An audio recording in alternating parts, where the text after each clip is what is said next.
Alright, today we're going to be working on our Greek vases a little bit more. You're going to get a new piece of paper that's a little bit thicker. You're going to get back your vase. There's going to be crayons at every table. I'm not going to give out paint until everyone's done with the crayon part. Let me show you what we're doing today. I told you that we were going to do some scratch art to create this project, and we are. Whenever you're making scratch art, the very first step is to cover your paper in crayon. Really, really heavy crayon. Colors that Greeks used in their vases, or vases, however you want to say it, reds and blacks.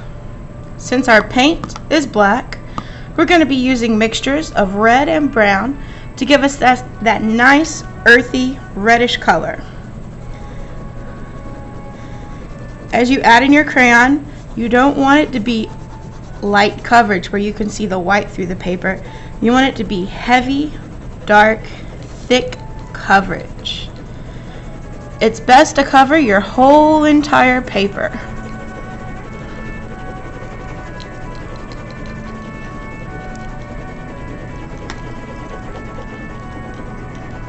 Anywhere where white is still showing, that's a place where the scratch art will not work. That's a place where our paint will stick to our page.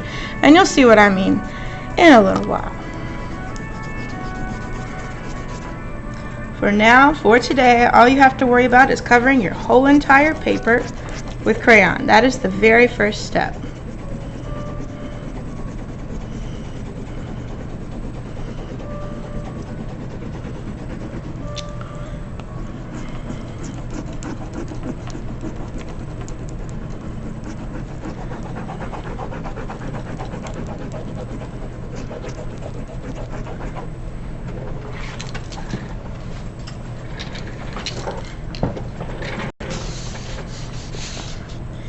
If you color down with the crayon to where there's no more crayon showing, well, of course you can peel off some of the paper, and underneath that paper you will find that there is more crayon.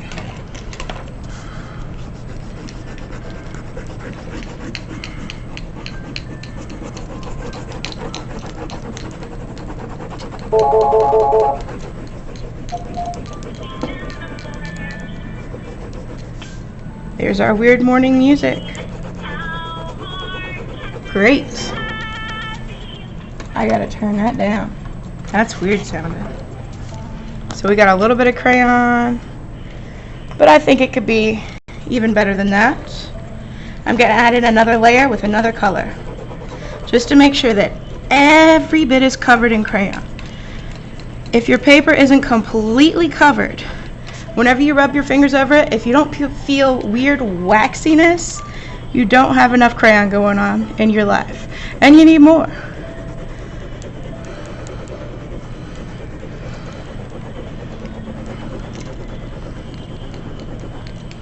Whew, man, this is hard work. Jeez.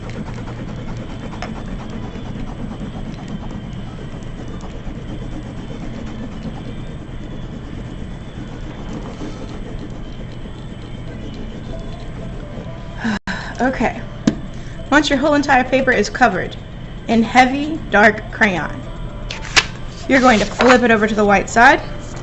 Make sure there's no loose little pieces of crayon bits, because you know whenever you color hard, sometimes your crayon leaves little bits behind. Make sure that the paper that your vase is on, that your name can be easily seen on it. We're going to glue this paper to the back of the page that we just covered in crayon. That's our next step. And all three of these steps need to be finished today. When you're gluing down a whole page, let me rephrase that. When I glue down a whole page, I like to go around the outside edge of it first and then do an X in the middle. And that should be just enough to kind of hold it right there on our page. We're going to line up our edges as best we can.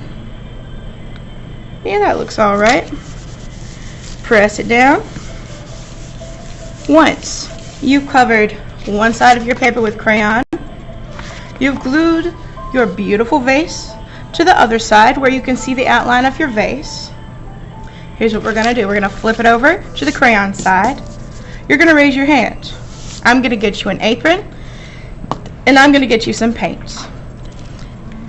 This paint, oh Lord, oh Lord. Please be responsible as you use this paint. Be responsible. What does that mean? That means don't paint on yourself on purpose. Don't paint on your friends. All of these things. Painting on yourself, painting on your friends, painting on my furniture. This can make your teacher make you, make it to where paint is no longer available for your class. So, remember, I'm the decision maker whenever it comes to paint in the room. The more responsible behaviors I see, the more good decisions I see, the more likely we will be to use paint in the future. This paint, you're going to use it to cover up your whole entire page. Everywhere where you had crayon, you're going to cover in paint. Make sure that the coverage is even. You're not going to want thin spots and thick spots. Let me rephrase. You're definitely not going to want thick spots. You want a nice, even layer of paint. If your layer of paint is not even, if it's got thick places and thin places, it won't be good for the drying. As the paint dries, if it's a thick glob of paint, it'll take forever to dry. If it's a thin little bit of paint, it might shrink up and crack. So you want a nice, even layer of paint.